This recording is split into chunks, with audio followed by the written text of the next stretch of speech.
국민의당 제보 조작 혐의로 구속영장이 신청된 이준서 전 최고위원의 구속 전 피의자 신문이 시작됐습니다. 이 전 최고위원의 구속 여부에 따라 국민의당 부실검증 혐의 수사의 성패도 판가름 날 전망입니다. 네, 서울 남부지검에 나가는 취재기자 연결해 보겠습니다. 우혜진 기자.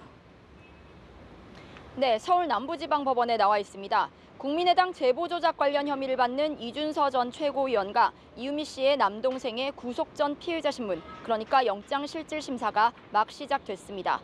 9시 55분쯤 출석한 이 전 최고위원은 검찰의 영장 청구가 당혹스럽다며 여전히 혐의를 부인했고 법정에서 적극 소명하겠다고 밝혔습니다. 검찰은 지난 9일 이 전 최고위원과 이 씨에 대한 구속영장을 청구했습니다. 검찰은 앞서 문재인 대통령 아들 준용 씨의 한국고용정보원 취업특혜 의혹에 대한 제보 조작 자체는 이유미 씨 단독 범행으로 결론 내렸는데요. 이 전 최고위원의 경우 제보가 조작됐을 수 있다는 점을 알고서도 검증을 소홀히 해 이를 국민의당 측에 넘기고 결국 이런 의혹이 대통령 선거에 임박해서 공개되도록 한 미필적 고의에 해당한다고 판단했습니다.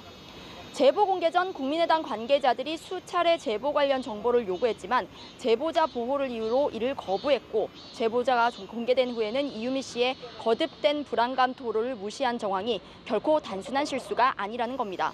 검찰은 이 때문에 이 전 최고위원이 5월 7일 2차 공개를 방조한 것에 대해서는 고의 혐의를 두는 것으로 보입니다.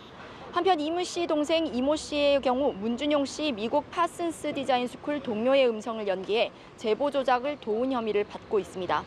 오늘 심사는 박성인 영장 전담 부장판사 심리로 열리며 양측의 공방이 치열한 만큼 늦게까지 진행될 전망입니다.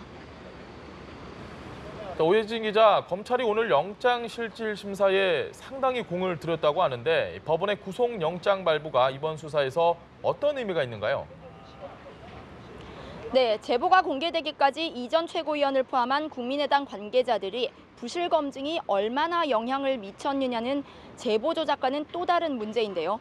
수사 결과에 따라 국민의당에 미치는 파장이 적지 않을 예정이라서 남은 수사의 핵심으로 봐야 합니다.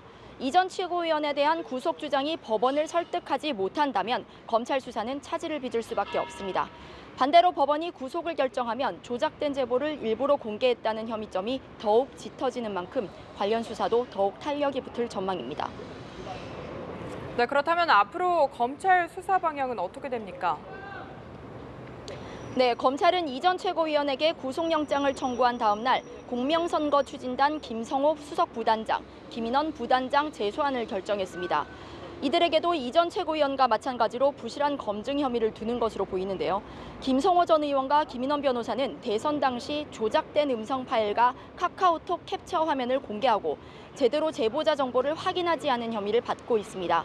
이들은 이르면 내일 소환될 전망입니다. 지금까지 서울 남부지법에서 전해드렸습니다.